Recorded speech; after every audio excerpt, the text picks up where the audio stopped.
De retour sur ce plateau, mesdames et messieurs, merci de votre fidélité. Si vous venez de nous rejoindre, vous êtes bel et bien dans votre émission Presse Tribune qui traite des questions qui touchent à la marge de notre société. On parlait tout à l'heure de la mise en concession, j'allais dire, de la route nationale numéro 1 et 2.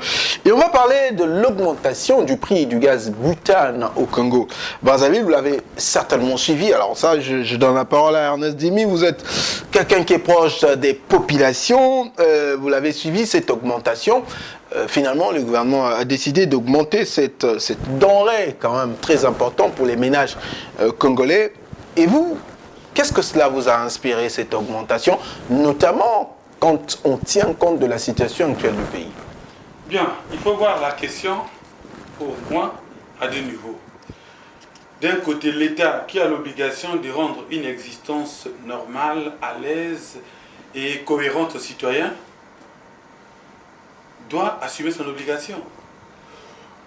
Mais la deuxième partie est que, à l'impossible, nul n'est tenu. Faut-il qu'on nous démontre que c'était maintenant impossible? Parce que jusqu'à là, on savait que l'État, comme il le fait pour les produits et tous les autres produits pétroliers, l'État avait comme une subvention d'équilibre au niveau du gaz domestique. Alors, est-ce que c'est la décadence économique et financière?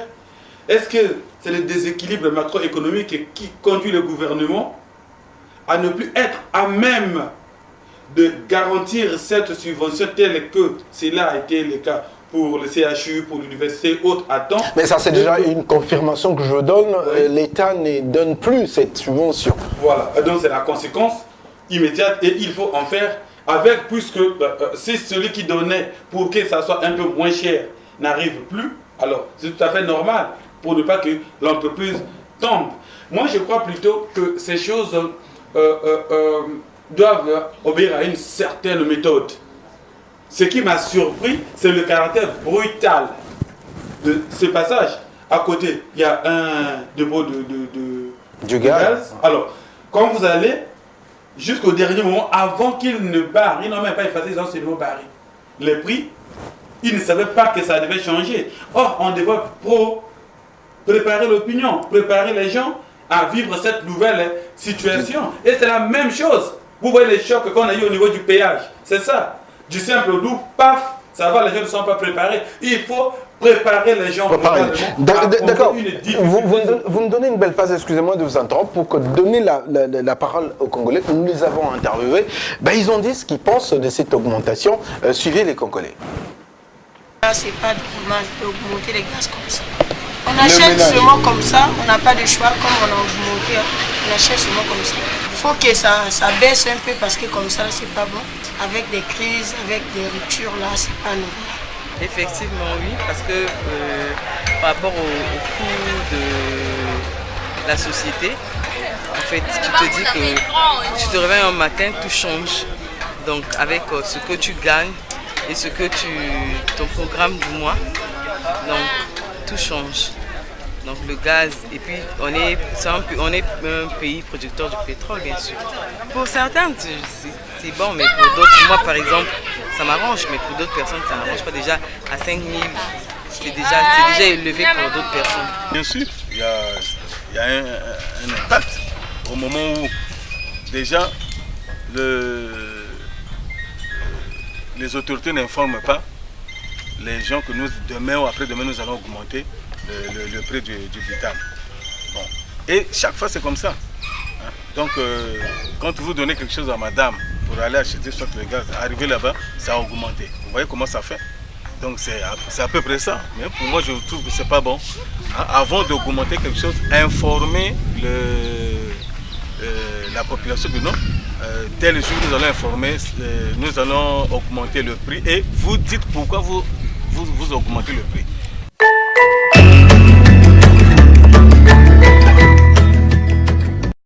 De retour, on vient de suivre les Congolais qui viennent de parler de ça. Alors, monsieur Hassen, moi je vous donne la parole. Vous êtes membre de la société civile, c'est-à-dire plus proche des populations.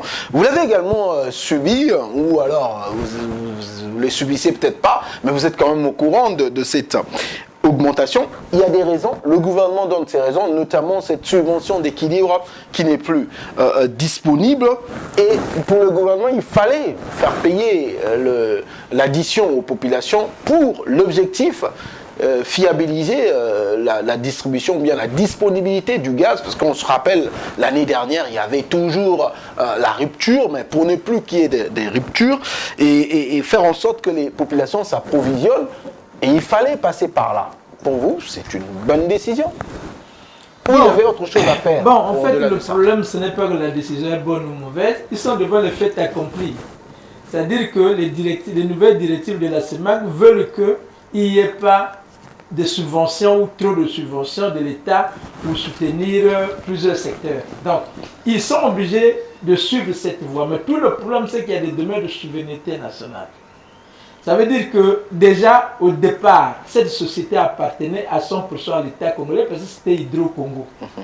Mais on a privatisé, on peut dire, parce que c'est Faki, je crois, qui a pris cette société avec l'AOGC.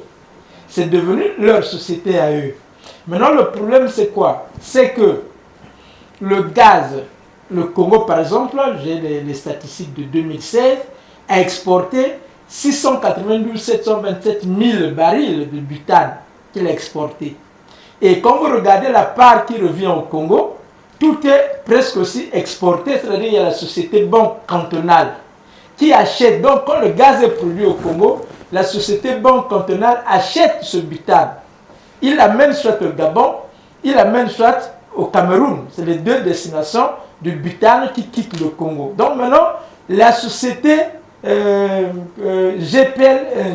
du Congo, va donc acheter ce gaz là-bas, soit au Cameroun, soit au Gabon, et il ramène ça au Congo. Il y a un coût pour tout ça. Donc quelque chose qui est produit chez nous. Au lieu que une partie soit directement utilisée, achetée sur place pour que le coût revienne un peu faible, mais tout ce circuit avec tous les tasses qu'il y a, le transport, c'est normal que le gaz devienne cher chez nous. Donc il faut que le pays, le Congo, prenne sa responsabilité pour voir de telle sorte qu'il puisse mettre à la disposition de ces sociétés une partie en décidant comme il le fait avec la CORAF. On n'y peut rien, c'est en ce moment-là qu'on pourra être sûr que le prix du gaz va changer. S'il faut continuer de subvention en subvention, ça sera difficile. Parce que en ce moment-là, vous avez donc le gaz qui augmente et aussi la population doit apprendre à accepter cela. Comment l'État devrait faire? Il faut jouer sur les manettes. Ça veut dire que vous laissez les prix libres selon la concurrence et la loi du marché de l'offre et de la demande. Maintenant, en aval, le Congo doit chercher à améliorer les conditions de vie et de revenus de ses citoyens en créant des conditions qui puissent relancer la croissance de notre pays. Or, on voit qu'il n'y a pas la consommation parce que le revenu est faible. Donc, vous ne pouvez pas créer la classe intermédiaire. Donc, on ne peut pas avoir les Congolais qui peuvent sortir de la pauvreté pour commencer à consommer. Donc, l'État ne joue pas sur ces manettes-là. L'État attend passivement tout ce qui arrive, de telle sorte qu'il faut augmenter. Bon, on va plus subventionner. Là encore, c'est rien. Le pire va arriver. Si par exemple le FMI arrivait à signer avec le Congo, l'une des premières mesures que le FMI va prendre, c'est d'enlever la subvention sur le carburant. En ce moment-là, les prix vont flamber et tout va monter. C'est sûr que le FMI va faire comme ça parce qu'il n'y aura pas un autre moyen. En ce moment-là, ça risque d'être aussi l'agitation. Donc, c'est à l'État de prendre ses responsabilités pour essayer de réguler certaines choses en créant des conditions qui puissent permettre l'amélioration des conditions de vie des citoyens. Parce que quelqu'un a son argent, si on a augmenté le gaz à 1000 francs, les gens s'en foutent. Mais le fait que le salaire n'a pas changé, le fait que le revenu des citoyens ne fait que baisser par rapport au coût de la vie. Donc chaque fois qu'il y a quelque chose qui augmente, c'est une catastrophe pour la société. Alors, je posais la question à Alphonse Ndongo, mais pendant ces temps, on a vu donc les trois centrales syndicales les plus représentatives du Congo. Il s'agit de CSTC, de CSC et puis du COSILAC qui ont fait une déclaration. Alors on sait bien que c'était sur fond d'une polémique née d'une déclaration, d'une exposition lors de la retrouvaille des membres de la majorité présidentielle sur la corruption, qui aurait affirmé que la corruption ne toucherait pas les hommes politiques, mais aussi le syndicaliste. Mais dans leur déclaration, du coup, pour réagir contre ça, ils parlent de demander au gouvernement de revenir sur l'augmentation du prix du gaz. Alors pour vous, est-ce que cette déclaration, c'est plutôt réaliste ou bien c'est faire un peu du politiquement incorrect? Bon, le rôle, n'est-ce pas, du syndicat, le syndicat est dans son beau rôle. C'est vrai qu'on aurait bien voulu voir les associations de consommateurs monter au créneau. Il faut relever à toute fin utile que l'augmentation des prix du gaz n'est pas une particularité congolaise, même si évidemment pour le Congo, lorsque je compare à la Guinée équatoriale, au Gabon, au Cameroun, au niveau de la sous-région, c'est chez nous que l'augmentation me paraît plus importante. Je rappelle qu'au Cameroun, ils ont monté le gaz de 4 700 francs à 5 500, n'est-ce pas? Et que plutôt on a augmenté au Gabon de 5 000 francs à 5 500. Et du Cameroun est parti de 4 300 à 5 000. Donc au Congo, l'augmentation est plus considérable, tout simplement pour des raisons que venait d'évoquer Hassem sur ce plateau.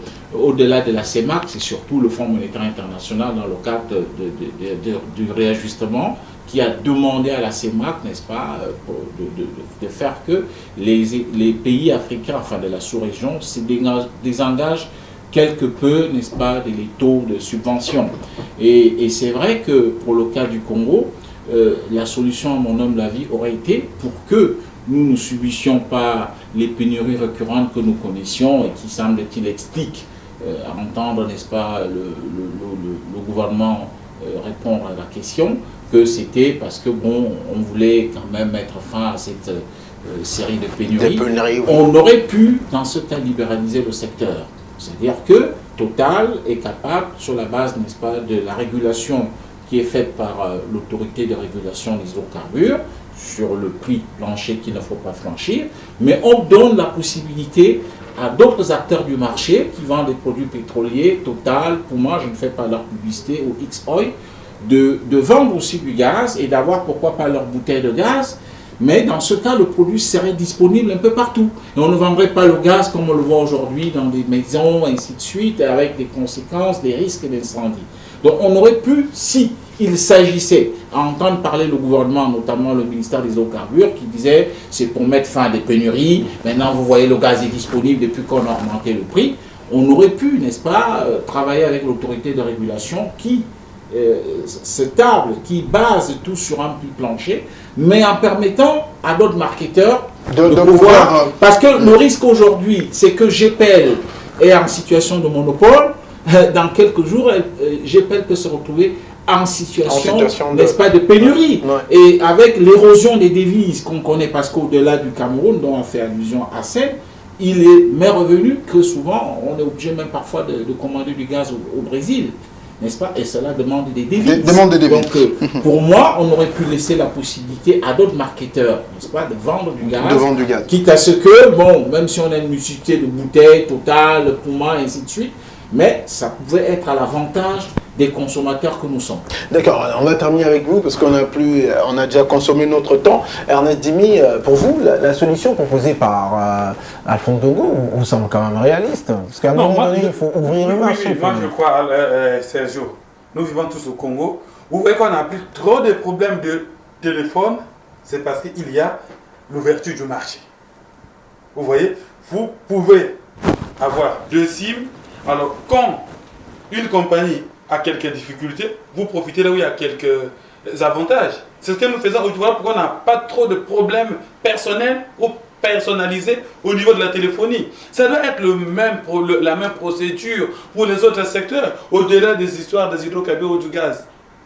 Vous voyez, au-delà qu'il y ait la question peut-être de souveraineté qu'on ne peut pas donner aux gens n'importe comme ça. Alors, il faut qu'il y ait seulement un régulateur fort et puissant qui donne un plafond qu'on ne peut pas franchir. Et vous verrez qu'on aura, malgré le fait qu'il n'y aura pas de subvention, parce que c'est des particuliers, vous voyez que même à ce prix d'aujourd'hui, il y aurait des particuliers, des commerçants qui feraient moins cher que ce qui est proposé aujourd'hui. Mais comme le gars est seul, et il peut vous créer même la pénurie pour voir ce que nous vivons.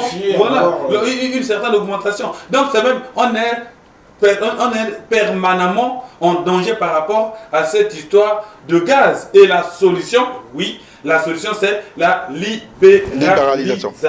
D'accord. Vous aurez une minute pour conclure, parce qu'on a plus si de temps. Vous êtes de la société civile, vous regardez tout ce secteur. Il y a des propositions qui arrivent.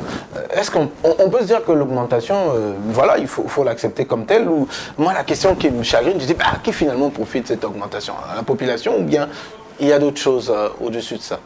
Non, la population est perdante et c'est ce qui est malheureux. Ça veut dire que au fur et à mesure que les prix vont augmenter, là donc on aborde le gaz, on vient de voir qu'il y a désormais le péage qui va exister, donc les prix du coup vont augmenter. Donc tout ça, ça va dégrader le niveau de vie du citoyen. Donc au lieu de sortir de la pauvreté, nous serons dans ce cercle infernal du fait que toute la vie devenant de plus en plus chère, les revenus vont manquer. Du marché, même au niveau de cette substance qui est quand même... Non, ce n'est pas l'ouverture du marché qui va faire... La souveraineté. Non, ce n'est pas l'ouverture du marché qui va faire forcément que les prix baissent parce qu'on connaît l'origine, comment on appelle ça, du produit. Ça veut dire que c'est un produit qui n'est pas un produit qu'on peut trouver n'importe où sur le marché. Donc, et c'est comme il va fluctuer au rythme du cours du baril sur le marché international. Ça risque même d'être pire dans ces conditions-là. C'est l'État qui doit prendre ses responsabilités.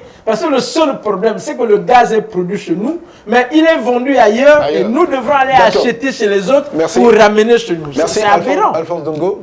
Moi, je vais 30 secondes. C'est un coup de gueule. Oui, allez-y. Si on me poser la question, on veut augmenter les péages, même si c'est vrai, il y a eu rétropédalage, mais si on revenait aux prix qui ont été affichés auparavant, vous avez l'augmentation du gaz au même moment, vous avez la taxe forestière, foncière, on vous brandit des papiers dans certains quartiers.